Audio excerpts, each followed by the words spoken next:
தளர்ந்த கைகளை திடப்படுத்தி தள்ளாடுகிற முழங்கால்களை பலப்படுத்துங்கள்.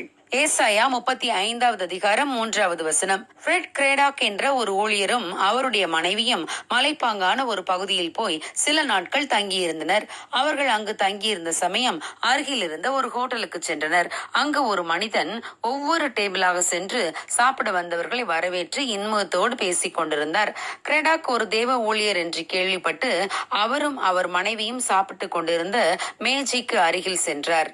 அவர்களிடம் தன் கதையை பற்றி கூறட்டுமா என்று கேட்டார். அவர்களும் சரி என்று சொல்லவும் அவர் தன் வாழ்க்கையை குறித்து அவர்களோடு பேச ஆரம்பித்தார். அந்த மனிதன் அந்த மலை பக்கத்தில் இருந்த ஒரு பகுதியில் தான் பிறந்தார். அவருடைய தாய் திருமணமாகாமலே அவரை பெற்றெடுத்தாள்.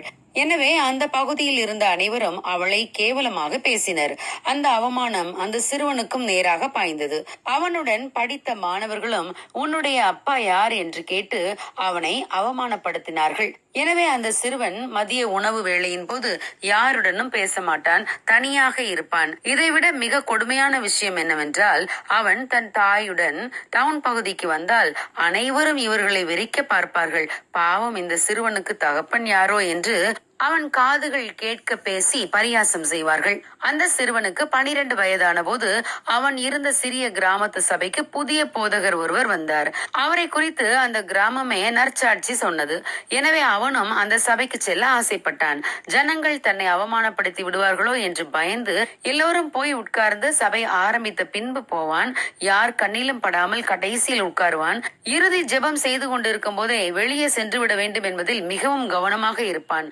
ஆனால் ஒரு ஞாயிற்றுக்கிழமை ஆராதனையில் தன்னை மறந்து ஜெபித்ததால் ஜெபம் முடியும் முன்பு வெளியே செல்ல மறந்து விட்டான். அவன் கண்களை திறந்து பார்த்தபோது யாரோ ஒருவர் இவன் தோள்பட்டையிலே கை போட்டு பின்பாக நின்று கொண்டிருந்தார். அவன் திரும்பி பார்த்தபோது அந்த சபை போதகர் தான் அவனுக்கு அருகில் நின்று கொண்டிருந்தார். அவர் அந்த சிறுவனை பார்த்து, தம்பி, நீ யார்? நீ யாருடைய மகன் என்று கேட்டார். ஏற்கனவே அவன் மனதை துளைத்த கேள்வியாக இது இருந்தாலும் அவர் கேட்ட அன்பிலே அவன் மூழ்கி போனான். அவன் அந்த கேள்விக்கு பதில் சொல்லும் முன்பு, தம்பி, சற்று பொறு. நீ யார் என்று எனக்கு தெரியும். உன் குடும்ப சாயல் நன்றாக தெரிகிறது. நீ தேவனின் பிள்ளை என்று சொல்லி அவன் முதுகை தட்டி கொடுத்தார். மேலும் அவர் அவனிடம், தம்பி, அதுதான் உன் அடையாளம். போய் அதை அறிக்கை செய்து சுதந்திரித்துக்கொள் என்றார். அந்த சிறுவன் தான் நான். இந்த வார்த்தைகள் தான் உண்மையிலேயே என் வாழ்க்கையை மாற்றியது. என்னுடைய பெயர் பென் ஹூப்பர். நான் இருமுறை டென்னசியில் கவர்னராக தேர்ந்தெடுக்கப்பட்டேன். இப்பொழுது நான் வெற்றிகரமான மரியாதையான ஒரு வாழ்க்கை வாழ்ந்து கொண்டிருக்கிறேன். இதற்கெல்லாம் காரணம் என் சிறிய கிராமத்து சபையின் போதகரின் வார்த்தைகள் தான். நீங்களும் போதகர் என்பதால் தான் என் கதையை உங்களோடு பகிர்ந்து கொண்டேன் என்றார் பென் ஹூப்பர். பிரியமானவர்களே, இந்த போதகரை போலவே நாமும் சிலரை உற்சாகப்படுத்தி சிலரை அக்கினியினின்று இழுத்துவிட்டு தள்ளாடுகிற முழங்கால்களை பலப்படுத்தி தளர்ந்த கைகளை திடப்படுத்தவுமே தேவன் நம்மை அழைத்திருக்கிறார். யாருக்கு தெரியும், நம்முடைய உற்சாகமூட்டும் வார்த்தைகள் அநேக பென் ஹூப்பர்களை போன்ற கவர்னர்களையும் அநேக செல்வந்தர்களையும் மருத்துவர்களையும் உயர்ந்த பதவியில் இருப்பவர்களையும் உருவாக்கக்கூடும். ஆகவே நாமும் எல்லாரையும் சேர்த்துக் கொள்வோம், எல்லாரையும் நேசிப்போம், உற்சாகமூட்டும் வார்த்தைகளை சொல்லுவோம். மனம் பதறுகிறவர்களை பார்த்து, நீங்கள் பயப்படாதிருங்கள், திடன் கொள்ளுங்கள்.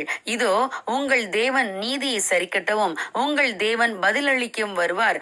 அவர் வந்து உங்களை ரட்சிப்பார் என்று சொல்லுவோம். அப்பொழுது குருடரின் கண்கள் திறக்கப்பட்டு செவிடரின் செவிகள் திறவுண்டு போகும். முடவன் மானை போல குதிப்பான். ஊமையனுடைய நாவு கெம்பீரிக்கும் என்ற வேத வசனத்தின்படி நம்முடைய உற்சாகமூட்டும் வார்த்தைகள் அநேகரை வாழ வைக்கட்டும். God bless you. Have a blessed day.